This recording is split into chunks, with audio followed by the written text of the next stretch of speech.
Here we go.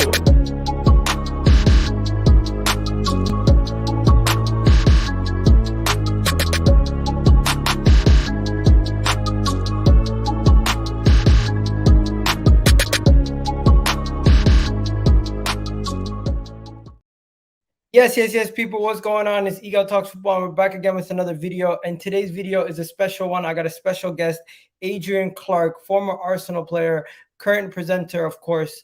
And of course, I did have the pleasure of meeting him at the breakdown when I went to go visit for the Nottingham Forest game. I'm not sure if you remember that game, but Little Sims was there also. That was the game where Little Sims was there. But yeah, of course. It was great. It's good to see you again, Egal. Yeah, no, definitely. Of course I remember it. It was a great game. I remember chatting to you afterwards as well. So yeah, no, it's good to see you again. Thank you. Big up Adrian Clarke. Everyone in the chat, do me a favor. Big welcome to Adrian Clarke in the chat, guys. Throw your emojis in there. Say what up. First, I just want to ask you, before we get into Arsenal now, how is it like being at Arsenal as a player, man? Because you were a player. You're not only there as a presenter and a worker there, but you were there as a player. How was it? Because I know you were there. It was amazing. Yeah, I absolutely loved it. So I got spotted when I was 10. So, back in the old days, that was kind of about as young as you were getting spotted. There was no sort of academy set up at 6, 7, 8, 9. So, I got spotted by Steve Rowley, who went on to become the chief scout. Sadly passed away last year. Great guy. But yeah, I came through the system, managed to get myself into the youth team, full-time apprenticeship. And then obviously fought my way through into the reserves, played a lot of games for the reserves in what would now be the under 21s, I guess. Back in those days, pretty much most of the players that didn't play on the weekend would then go and play for the reserves in midweek. So it was a really good standard. And then, I just managed to play well enough to get in the first team mix. It was absolutely fantastic. So I had 9 first team games, 7 in the Premier League. Loved it. I mean, it's a long time ago now, Egal, but there's little bits that you never forget. And it was what an experience it was. And there you go. Yeah, I'll treasure it forever. It was awesome. Of course, and not only a former player, but now a fan, also work with the club very closely with the whole breakdown and everything. So there's no exclusives coming from you today, guys. But when it comes to talking about the transfers, before we get into the transfers, back end of last season, we're supposed to have this conversation before recap the season. But what's your thoughts on last season, and how do you think it pushes us on going into this season coming up? I'm very happy with last season. I know that in the end we didn't get the prize that we wanted, but look, we're up against Manchester City. They won the treble. It's a team that's going to go down in history as being one of the best ever, and we pushed them all the way. And I think we should be really, really proud of what we achieved during that season. Okay, no trophies. Yeah, we did falter towards the end, but wow! I mean, what a step forward it was. I mean, I think we could all see, compared to the previous season and certainly compared to the years before that, it was a massive leap, wasn't it, in quality? So many goals that we scored. I mean, we were great to watch. And I mean, I would rate the season a solid 9.5 out of 10. It was way above what any of us really thought. I thought we might get third. I was quite confident that we'd get top 4, but did I think we'd push City? No, I don't think anybody did. So yeah, no, thrilled with what happened, and I'm very confident that we can sustain it. If I'm honest, I don't see why we would take a step backwards now. There you go. Also, just a quick question: being at the games and everything, do you ever feel the same level of pressure on the players and the managers as people do online? Because it almost seems like Mikel Arteta has had so much pressure from people online, but at the games, being in the stadium, do you see that same level of pressure on the manager? Not at all. No, I mean, they love him. I mean, the fans that are lucky enough, and they are lucky, aren't they, to have the tickets. So hard to get hold of tickets these days. I struggle myself. So if anyone can't get to the games, you're not alone there. It's luckily I get one because I work in, but to get other tickets is tough. It's because it's become the hottest ticket in town, hasn't it? Certainly in London, everyone wants to be there. No, what I've noticed over the last few years, certainly last season, was the love for Mikel Arteta has just grown stronger and stronger. I wouldn't say there was hardly any dissenting voices. It feels like a family. I mean, you know, you go to some of the games, you were there for the Forest one. It feels like the fans and the team and the manager are all as one now. And it hasn't always been like that. I've got to say, it's True. a lot of seasons. I remember the 3 games when we lost in a row. It was very bad. Yeah. Remember the beginning of that season when we signed, before we made our signings, it was pretty poor. Oh, yeah. I mean, at that point, yeah. I mean, yeah, there was frustration. If I could rewind to that point, I would say that, yeah, at that point, there was a little bit of pressure on the manager for sure. But I still didn't feel that the supporters inside the stadium were calling for change or on the manager's back. I think they were just frustrated at the results. So, no, I mean, that was tough. I think we was quite lucky in a way, the manager, that we had those sort of, you know, really poor seasons, really behind closed doors. That was a difficult time, wasn't it? But the supporters weren't there, so he couldn't hear any of the frustrations there. Since the fans have been back, it's kind of been a really good improvement, hasn't it, year on year? And look, last season was just unbelievable. And yeah, I was on the pitch, or right next to the pitch for that last game after the final whistle, and the ovation that Mikel got from the fans inside the ground that day was unreal, really. It's as good as anything I heard them produce for Arsene Wenger. So, yeah, onwards and upwards, I think. Onwards and upwards. And before we get into next season, we got to talk about some of the signings. And one of the more controversial signings before we go any further was Kai Havertz. A lot of people didn't expect Kai Havertz to be coming into Arsenal, going into this transfer window. I personally didn't. I was shocked by this signing. Maybe a lot of people in world football were. But it seems like Arsenal seen a value in him that other people didn't see, and it's just like 65 million for Kai Havertz. A lot of people were surprised by the transfer, but what did you think about the transfer go after hearing about the signing? And this is a signing that has officially been over the line, and we have seen him in an Arsenal kit. Yep, no, he's coming. He's here. He's an Arsenal player.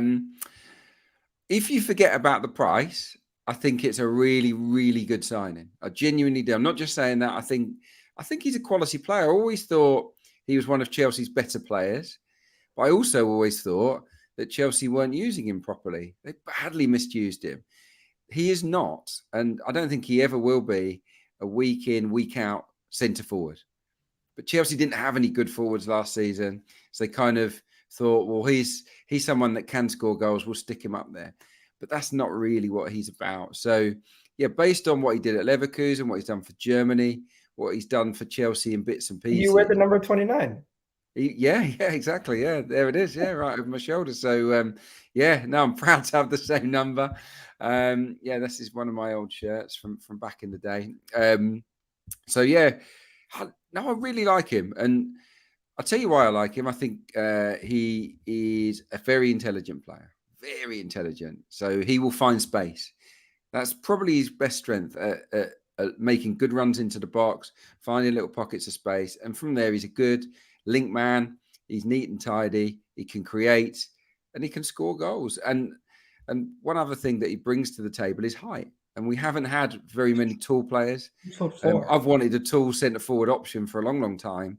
And I think that's what he'll provide. Like, I don't think he'll play up front, but sometimes he could cover for Jesus or switch with him. You know, in a game, Jesus comes short or he goes wide. Havertz will pop up in that centre forward position and he'll offer us a little bit of height in the box. He's also one of the best pressers in the division. So look, they're like, yeah, statistically, he's a very, very good presser. So certainly he was Chelsea's best. So no, I think he ticks loads of boxes. And I think in an Arteta team, playing the football that we play, he's going to look miles better. He's going to look $1 million compared to what he was like at Chelsea. Do you think he could do similar role to Xhaka? Because I know Xhaka had a lot of defensive duties also in that role. Do you think there's a way that we can maybe get Odegaard, Declan Rice, and potentially Kai Havertz to be in a midfield that functions? I do. Yeah. I think in the easier games, or the so-called easier games, where we're very much going to have a lot of the ball, I think that's kind of the team we might play. If you think about it, when we have the ball, though, where was Granit Xhaka? Like, he was very high up the pitch, wasn't Yeah. he? He was like really close to Jesus and Martinelli. Sometimes he'd switch with Martinelli. And I just think if Granit Xhaka did a great job there, you just think, well, if Havertz was in those positions, could he do an even better job? Because he's an attack-minded player. And Yeah. I think the answer is yes. And look, when we go forward, that front five, so if you class Ødegaard and Havertz as sort of the two behind the front three, they kind of just switch it up, don't they? They're here, there, and everywhere. They don't stay in one position. So I think he's going to fit like a glove. I really do. The issue, of course, is when we don't have the ball, are we going to be too light? And that's a valid question.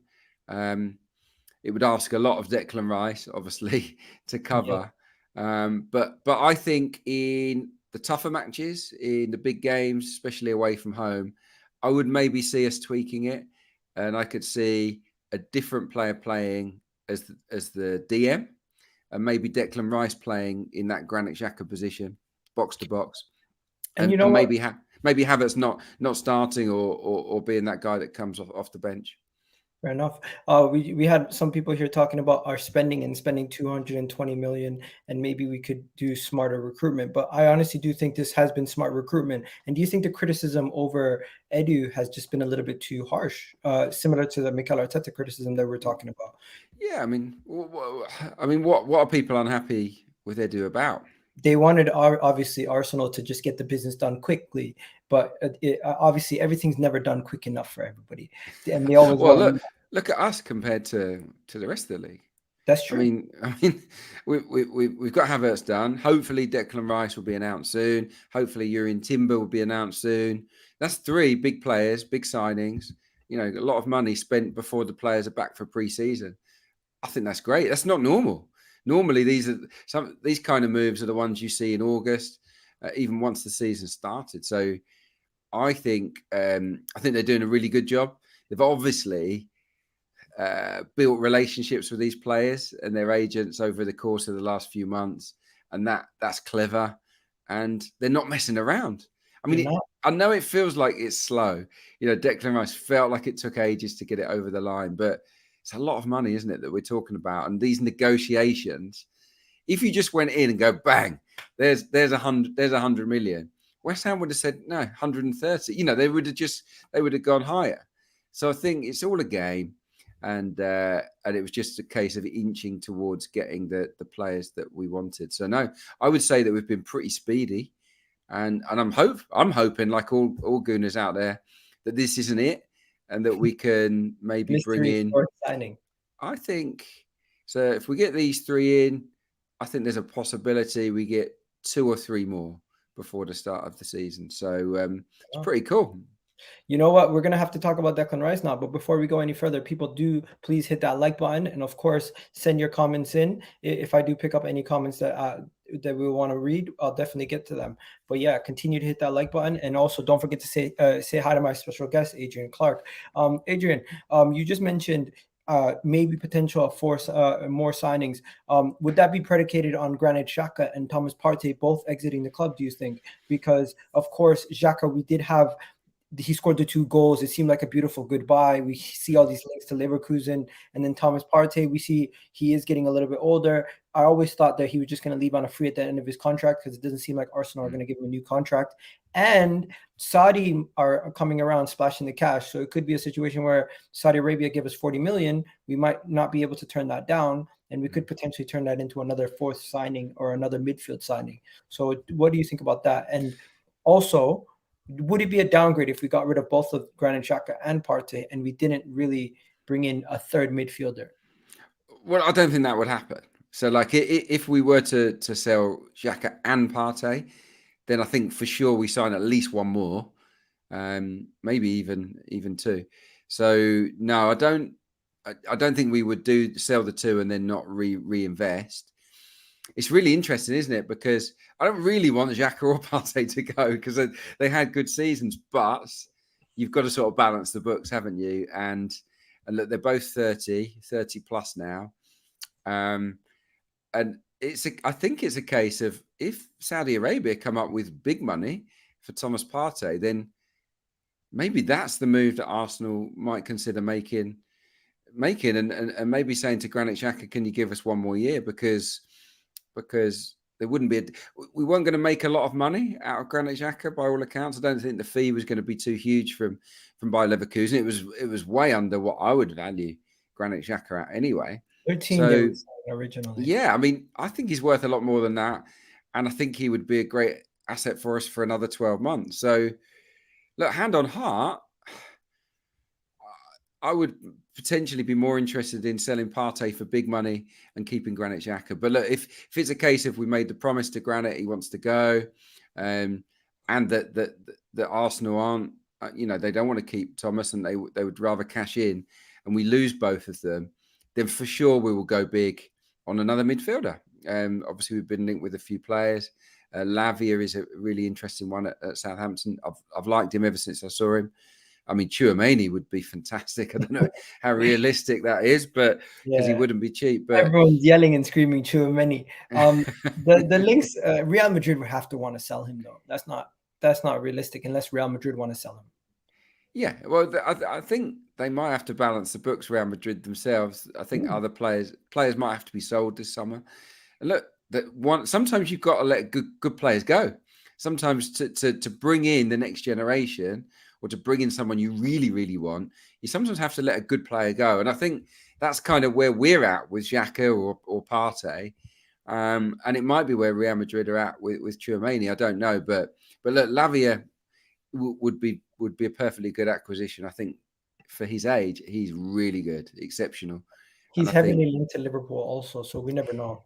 Yeah, but look, for once, we're the Champions League club and they're the Europa League club. So, we've got to use that, haven't we? I mean, let's be honest. We got Liverpool fans in the chat saying you can't have everything.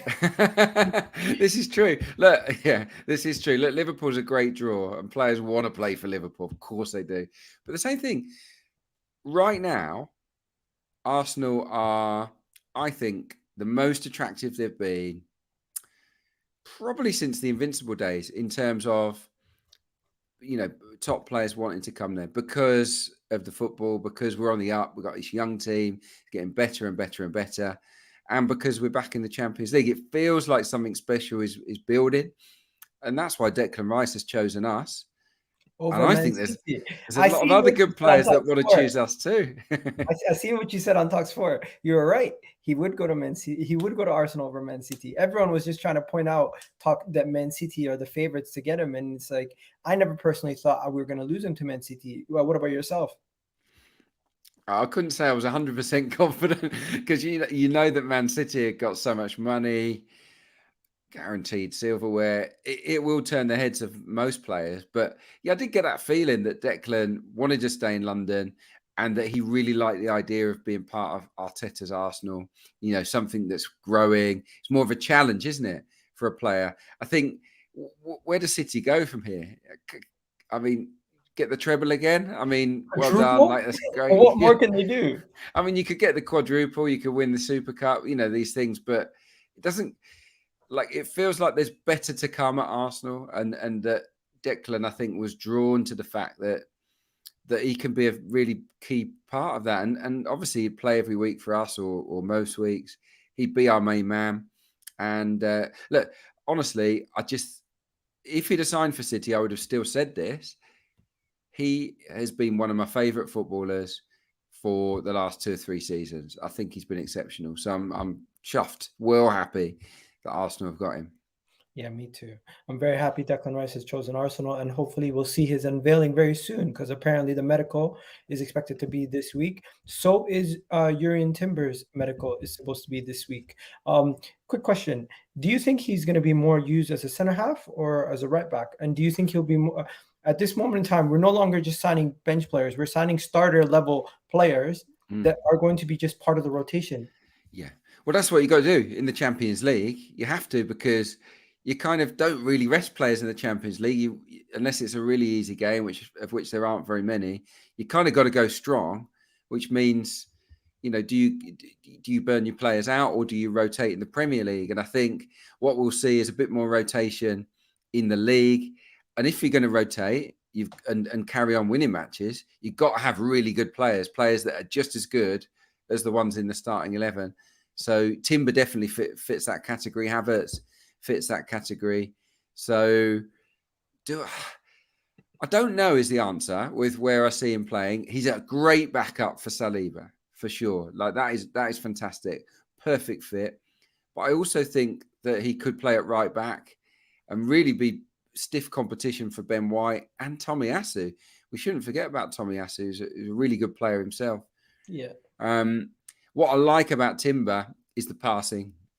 I mean, he's got Arsenal written all over him in terms of, you know what Arteta wants. He wants his players to pass out from the back forward, confidently into midfield, into the forwards. He can do that all day long. He can also tuck into midfield like Zinchenko. So, yeah, I mean, great options. It's one of those. If Saliba or White gets injured, you know you've got a guy there that's going to slot in. Yeah. But the thing is, he's such a talented player that once he gets in the team, he might be quite hard to shift. So, yeah, and I suppose if you're thinking he's going to be a regular, it would be at right back rather than centre back, because I don't think anyone sees Saliba not being in that starting 11 if he's fully fit. There you go. And Saliba, of course, is expected to be signing a new contract very soon. So hopefully that does happen very soon. He'll get the number 2 shirt, hopefully. But I just wanted to ask you some quick questions. I see some comments in the comment section. Somebody asked about ESR. Do you still have high hopes for ESR? Because some people were giving up on him, and I find that quite sad. I thought ESR was one of our best players a couple years ago, and it was kind of sad that he was dealing with injuries and had a lot of issues. But what do you think ESR's future holds at Arsenal, and what position do you think he might play in this team? I want him to stay.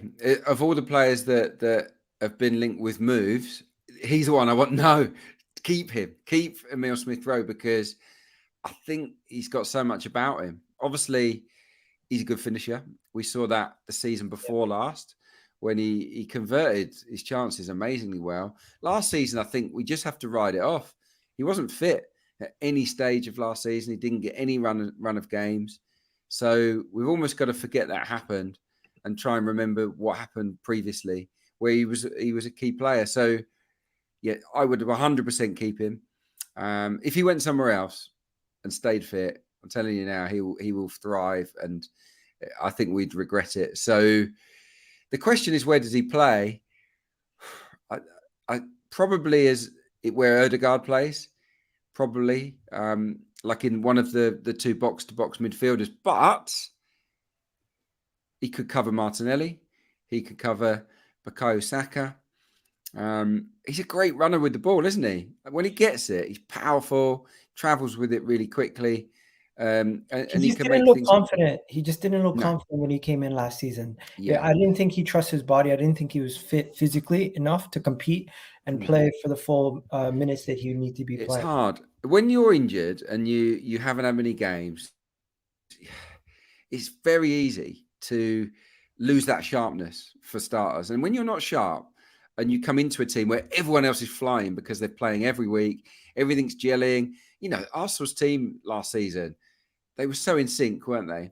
So when you took one player out, you really noticed.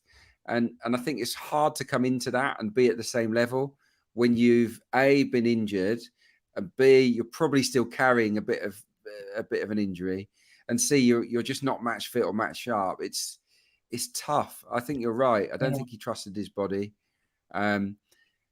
What he needs is, you know, just to be used a lot more. So is he going to get that game time at the start of the season? Possibly not. No, but he's going to have to earn it, isn't he? He's going to have to do it the old-fashioned way and basically just be unbelievable in training and say to Mikel Arteta, you have to pick me. You have to give me a chance. You know who's unbelievable in training? Bukayo Saka has been unbelievable for the longest time, and Reece Nelson has picked up his game also last season. Yeah. Do you think that Reece Nelson will be the cover for Bukayo Saka, and that's why he's getting the new deal? Or do you think Arsenal will still go out and try to get a Xavi Simon or somebody else also? I think we'll still go for somebody else. I do, on the right-hand side. Yeah, I think we need someone, because Saka, he was used too much, wasn't he? And we don't want to burn him out. Saka has been ridiculously good. You don't need me to tell you that. Yeah, facts. But what is he now? 21, 22? He's 20. Yeah, 21. I think he's 21. You'd say his best years are probably 2, 3, 4, 5 years away. Okay. September, he turns 22. Yeah, you want him to get to 23, 24, 25 at the peak of his powers. You don't want him to get to that age and be knackered and injured. So what we need to do is just look after him a little bit more. So I do think we'll sign someone in that position. I actually think Reece doesn't have a defined position. I think, do you know what? I think Reece Nelson's position in the squad is super sub. He won't want to be called it. He will hate it potentially. But Mikel Arteta knows he can trust him to come off the bench and deliver something, a moment, because not everyone's like that. Some players, when they're sub, they come on and it takes them 20 minutes. Maybe Smith Rowe is a bit like this. Now, actually, he had a run of games, I remember, where he'd come off the bench and scored a couple of seasons ago. But some players aren't so sharp off the bench. But with Reece, it feels like from the first second he goes onto the pitch, he's at it. And obviously, we saw what he could do with some really big contributions. So I think when Arsenal need a bit more energy, they need a goal, he might overlook better players than Reece and say, Reece, you come here, you're going on, because he knows that he'll lift the crowd. Remember, halftime, Bukayo Saka got injured that Nottingham Forest game. We were talking about it, and I was one of the people who brought up Reece Nelson to see your time to shine. And boy, did he shine! I think he called it. That was a fantastic game. He did brilliant. And then, of course, obviously, we'll never forget that goal. That goal against Bournemouth. But yeah, I think he deserves a new contract. But Reece has got to accept, and if he signs that contract, he will have accepted it. I think he's got to accept that he's unlikely to be a regular starter. But if you can make peace with that and say, well, I'm okay being an impact sub and still being an Arsenal player playing in the Champions League, then that's great as far as I'm concerned. 100%. There's just a couple of comments here that we have to go through, but big up everyone in the comment section. Do me a favor, hit that like button. We're almost at 400 people. We should be at least on 200 likes by now. Do me that favor, hit that like button. Some people talking about the subs, some people talking about some other stuff, but I keep seeing names like Milinkovic-Savic. I don't think we're going to be signing Milinkovic-Savic. I don't think he's going to be leaving Serie A. Big up to you for the comment, my guy. He's a channel member, but unfortunately, I don't think that is a serious link at this moment in time. There is a question here. What would Adrian's first 11 be against the top 6, and what would his first 11 be against the bottom teams? Would they be different? Oh, they'd definitely be different, for sure. Say we're facing Man City tomorrow. If we were facing Man City tomorrow, I would go with obviously Saliba and Gabriel. I would go with Zinchenko. In the here and now, I'd go with Ben White. And then in midfield, I would change it for Manchester City. I just think if there's one team you should change it for, it is Manchester City.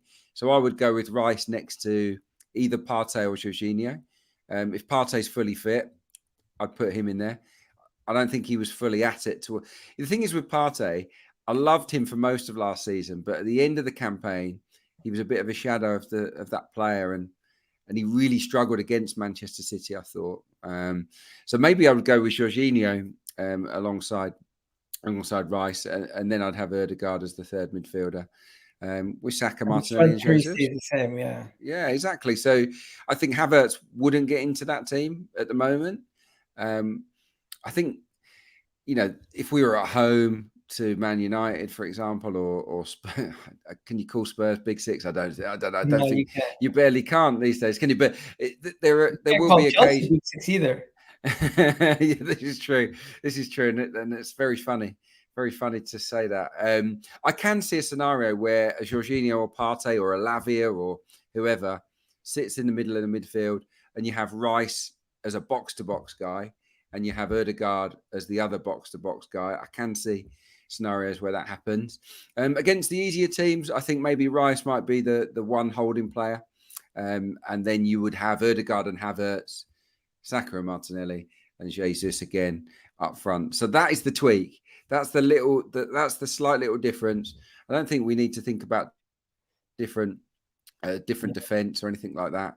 I think the back four you pick it on form, don't you? And I think this is pretty straightforward. If you guys haven't seen any of Adrian Clarke's conversations on Jorginho, he loves Jorginho. And if I'm not mistaken, Trossard is a great signing. We would all agree on that.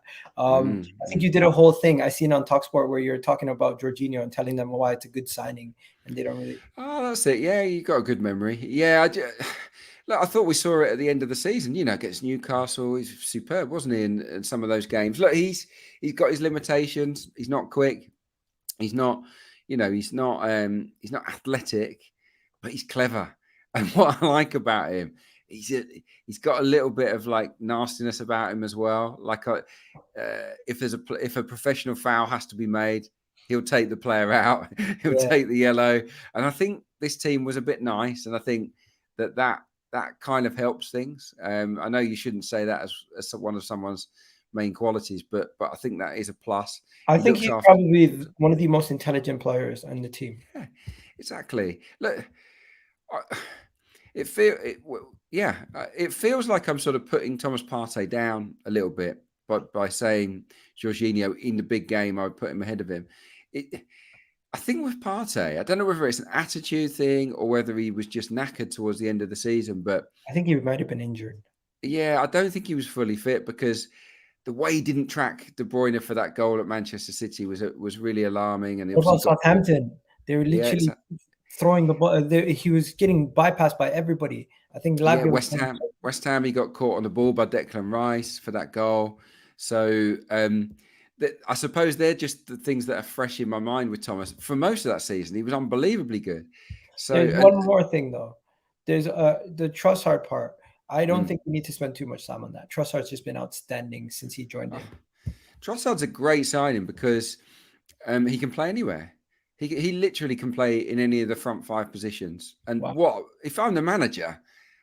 I'm thinking this guy's perfect, because I mean he's left foot, right foot. I mean, what is his best foot? I think it's right, but he scores just as many goals with his left, if not more. It's a nightmare for defenders. Yeah, and he can be the cover for Jesus as well. He can obviously cover for Martinelli. I think they're his two best positions, striker or left wing.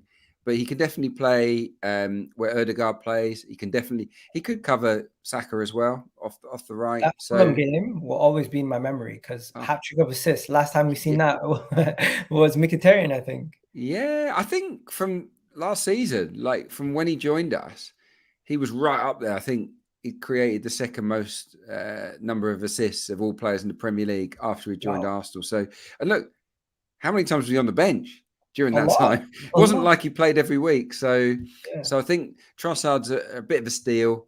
But for Leandro, I think a little bit like all of the players outside of that 11 that I sort of named, have just got to sort of accept that they're going to be rotated, that they'll get enough games, hopefully to satisfy them. Because I think this is the perfect segue to another gentleman, Folarin Balogun. Everybody in America is saying he needs to leave Arsenal. I have friends who are American. They're telling me, get him out of here. He's not going to play. We need him playing for to get him the development. And I personally think for his own sake, he did so well on loan that he's going to want to keep that up. And I just don't know if he's going to be able to play that same level of games at Arsenal.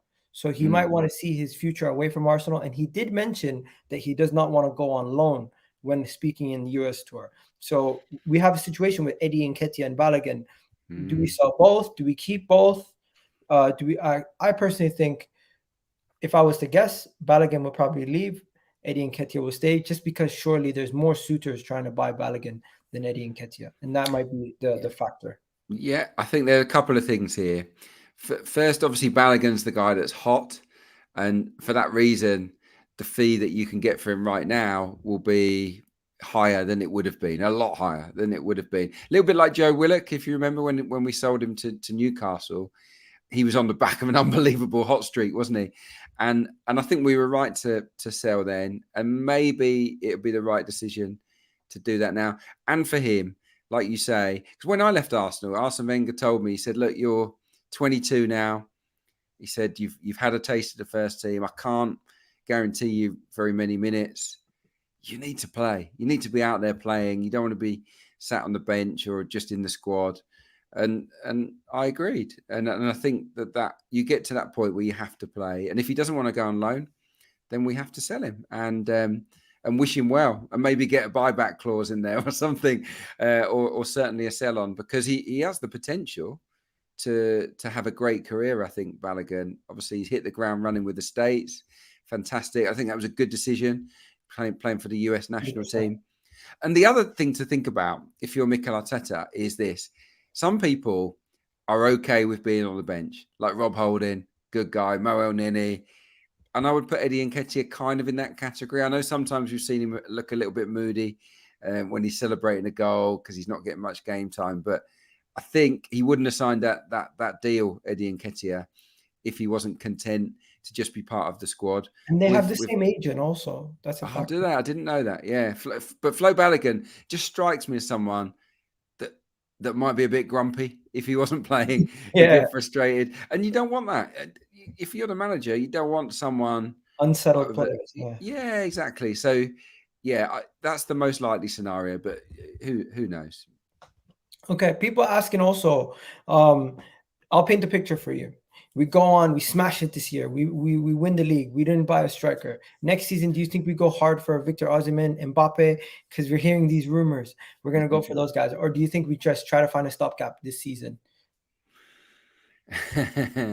Oh, look, what you're talking about is sort of dream territory, isn't it? Yeah, I mean, yeah. Look, hey, we're linked to him, so I'm all for it. Look, not like I'm making it up.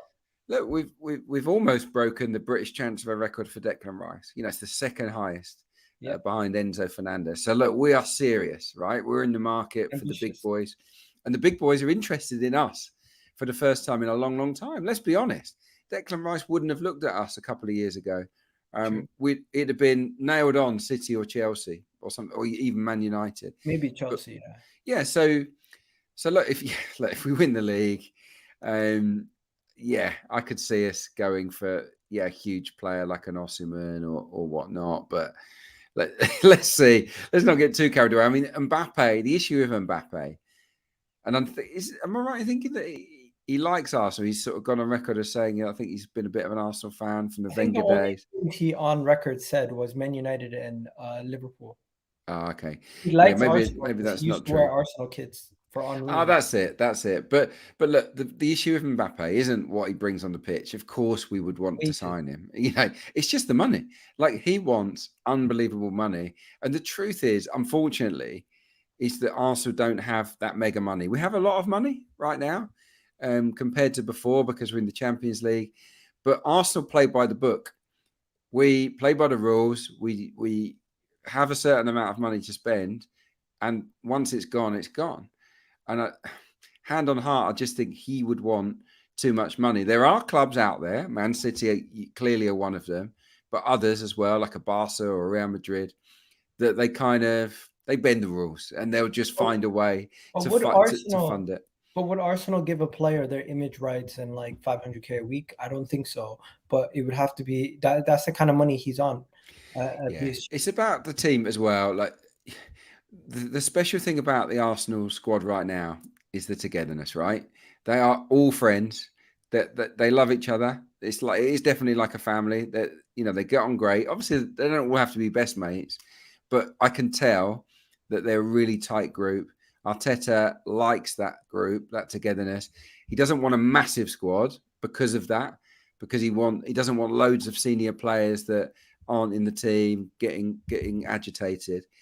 So when you bring in a player like Mbappe, like a mega star, that's going to be earning twice as much as anyone else, it has the potential to unsettle people, doesn't it? And then they start to think, why is he getting double what I'm getting? And then things can start to spiral out of control. So I think it sounds great on paper, but I think you've got to be really, really careful recruiting a player like that. Osimhen would be different.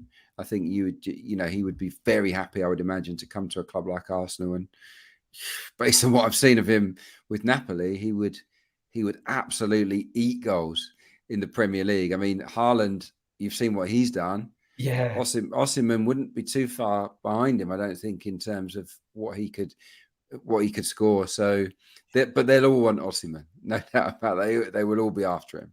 Let me ask you this: does Arsenal have an issue with young players that could potentially leave? In the sense that we had Omari Hutchinson leave last year, and Ethan was linked to leaving away. Miles was also linked to leaving away. Now they seem to be securing their future at Arsenal, but of course, we want to hold on to our young academy players. A 16-year-old playing in the under-21s just shows how quality Ethan is. And were you ever worried that we'd be losing our young players to Man City and Chelsea because they pay more money to academy players? Well, yeah, they definitely do. But this has always been the case. Again, certain clubs kind of don't care. They'll just chuck money at it. But Arsenal have never really been like that. They sort of want you to play for the badge because you want to be there.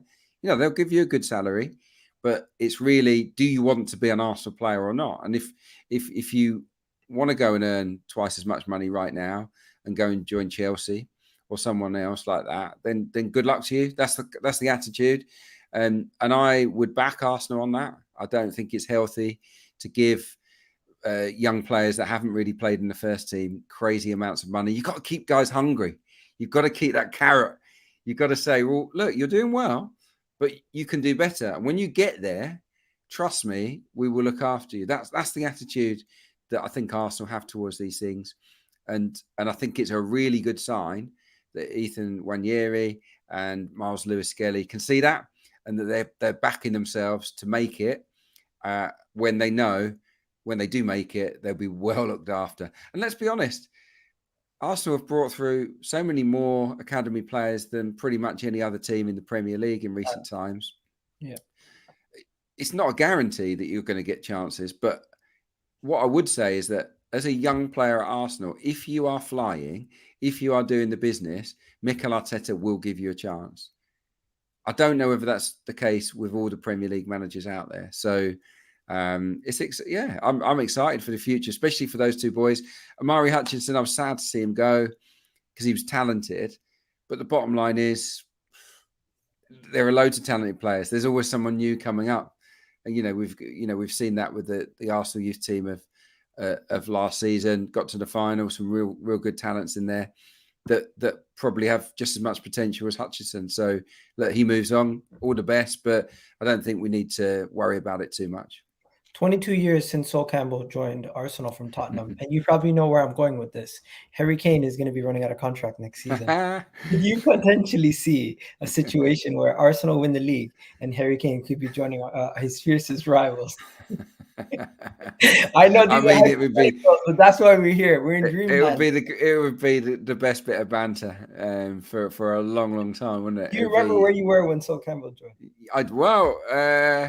Don't really remember where I was 22 years ago, but I remember being very happy about it because I knew Sol Campbell. I played with Sol.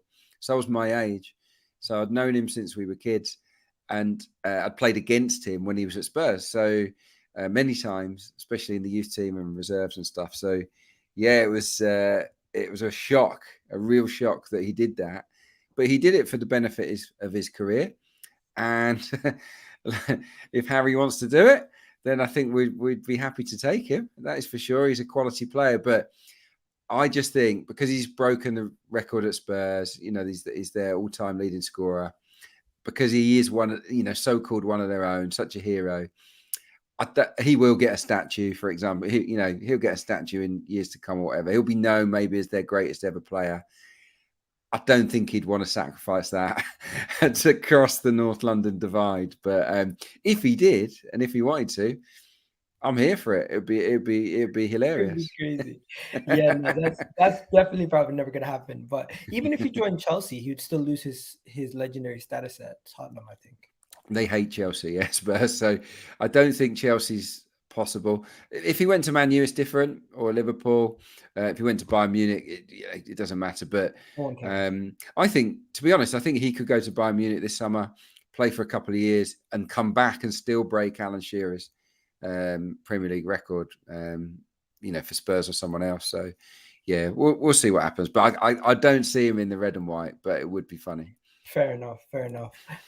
Just quickly, there's a financial expert, Kieran Maguire, was explaining to a lot of people over the other days about the financial strength that Arsenal are in. Are you surprised when you see people say, how are Arsenal spending so much money? And And what are people missing when they're saying this? Because I know it's a lot to do with the wage bill, but you could maybe explain it a little bit more eloquently than I can. Yeah, I'm not a financial expert, so it's a difficult one. Obviously, we're earning more money now because of the Champions League, so that's a factor. I think the main issue is the main reason is actually the wages. I do, because we've got rid of, Aubameyang, Lacazette, quite a number of other players. High earners have been out on loan, like guys like Nicola Pepe, who might move on. I don't know what's happening with him, but a lot of our top earners and a lot of those older players like your Ozils from years ago, Socrates, etc. They were earning big money, and they're now gone. And I think it's made the cash reserves that little bit bigger, and we can therefore go and offer people like Declan Rice an attractive package. So obviously with the transfer fees, what's kind of emerged this year is how it's broken up. So we've seen, haven't we, like that 100 million can actually mean, well, actually you only put 35 million down now, and then you pay another bit in a year's time and another bit. So that's how Arsenal are trying to manage it. Clubs like City and maybe Man United and obviously Real Madrid's and whatnot, they can go bang, there's 80 million up front. So that's where we struggle to compete. But if a club lets us spread the payments out, we can go and speculate. And I think the reason we want to speculate is because the board see Arteta in this team as being unbelievably good. And I think they think, if we don't go for it now, when are we ever going to go for it? Because we've got the right manager, we've got young players that are getting better and better. Now is the time to kick on. If we don't, we could flatten out, and then players like Saka or whoever, Saliba, might think, I'll move on. But that's the worst case scenario. What we've got to do is keep going up and up and up, so that these guys want to stay. They want to stick around and win stuff with Arsenal. Fair enough. And I was going to ask about Kieran Tierney, but it doesn't look like he's going anymore. I'm not sure if there's any updates on that. So maybe we'll wait and see. Might be later in the window with Kieran. It depends on him. If he's homesick, if he wants to be nearer to Scotland, I think it's fair enough. It's one of those where you just say, look, yeah, we're not going to stand in your way, because you don't want a player unhappy, struggling, not in the team regularly. So yeah, let's just see what happens there. I think much depends on his own mindset. I could see us, obviously, if he does go, we'd have to fill that left back slot with somebody else. So I'm sure the club have got a sort of plan A, plan B, and a plan C in that position too. Big up. Kia just spoke about Xhaka. Arsenal want and agreed around 100. We'll see. We'll see if there's more news. I'll have Kia on tomorrow. Hopefully he can break that down for us. Right now, I'm just going to ask you, what's your expectations for next season? This is as a fan, of course. Yeah. My expectations have been raised. I think they all have for most Arsenal fans. I expect us to challenge again for the title. I expect us to be top 3. I'd be surprised if we're outside the top 3. A lot of non-Arsenal fans think we were a one-season wonder. I don't buy into that at all. I don't see us. We would need a big drop-off for us to be sort of fighting for 4th or 5th this season, next season. I think that we've proven that we've got what it takes to accrue sort of 80 plus points. So I think I'm looking at over 80 points again, and a trophy. I think we all want a trophy, whether that's the Premier League or not. When you're up against City and an improved Liverpool, it's not going to be easy. But I think we'll be in the mix. And then obviously in the domestic cups, I'd like to see us win one. I think we're capable. Expectations for the Champions League? Champions League, my expectations for the Champions League would be to get beyond the last 16. I think for sure Arsenal must get out of the group. I think it'd be a failure if they didn't get out of the group.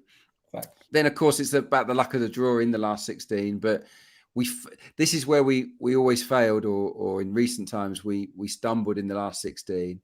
So what I'm hopeful of is this time around we can win the group, get a relatively easy draw in the last 16, progress into the quarters, and then anything can happen, can't it? Look, if Anything Inter Milan can reach a Champions League final, then Arsenal can reach a Champions League final. Winning it's different. Win it. Well, they can. It depends on who you get, doesn't it? In a one-off game, Arsenal can beat anyone, but look, we're not going to be among the favourites to win the Champions League. You know what? I could bring up the image of the pots, and it does look very favourable towards us. Have you seen the pots? Were we in pot 2? I think we're not in the top seeds, are we? Let me show you. So these are the teams that are going to be in the pots. So we avoid Inter, Real Madrid, Bayern. Sorry, not Bayern. Dortmund, Porto, RB Leipzig, and Atletico Madrid. In the possible teams that we can get, it's not that bad. There's 3 teams I wouldn't mind having, and then there's like another 4 teams where you probably want to avoid. Man City, of course, we can't have. And then you look at the pot 3 and pot 4. I'm not really scared of any of those teams. No. So it's like, look, it would be great to have a proper adventure in the Champions League. Because the Europa League was really frustrating because we should have won it. Arsenal had the team to win it, but obviously we didn't turn up in the final against Chelsea. That was really, really bad night. Didn't get much luck against Atletico in that other semi. And then the last few times, we've sort of had these weird off nights, like the one against Sporting Lisbon. So it would be nice to show the rest of Europe that we're serious contenders. I think what Arsenal have done last season is show English football that we're back, that we mean business. And it'd be nice, I think, to take it to the next level and start to be considered like a rival to a Bayern Munich, a PSG, a Barcelona, and being on the similar level to them. And I look at our team, our squad, and it's heading there. It is heading there. It's going to be tough, but we can be competitive, I think, against the best in Europe now. We were that much away from winning the league against Man City. So, we should feel confident. Yeah. And everyone, just to let everyone know, we will talk about Granit Xhaka, but we'll talk about it tomorrow with Kia. He's going to be joining the stream, obviously. Big up Adrian for jumping on. Honestly, it's been a great stream. And thank you. Do you know, are you allowed to do YouTube yourself, or is it just only on the Arsenal website? No, I can do it, I think. I'm not sure. I'm thinking you should do your own channel. There's so much, people would love to hear from you more often. Oh, thank you. Yeah, no, look, it's something I've thought about, but because I'm so busy, because I'm a freelance sort of broadcaster, so I do a lot of stuff on the radio and outside of Arsenal, I do a lot of work for the Premier League and a few other clients, The Athletic. So I kind of got no spare time at the moment. But the issue is if work dries up a little bit and I have a bit more spare time, I would absolutely like to do it. It's just a case of time at the moment. I've got a young family, and it's one of those where you have to, it can't all be football. It can't all be work, can it? You've got to sometimes have a little bit of time off, but maybe one day, who knows? I'd love to. Yeah. I'd love to. But the work that you're doing here, and lots of the other YouTubers, particularly on the Arsenal front, really, really impressive. It's great to see, and hopefully it can continue to thrive, mate. It's great. Thank you for coming on. I can see Man City fans in the chat giving us grief already. Big up, Flaps. I got a friend who's a City fan. He said he doesn't think we'll be in the top 4 next year.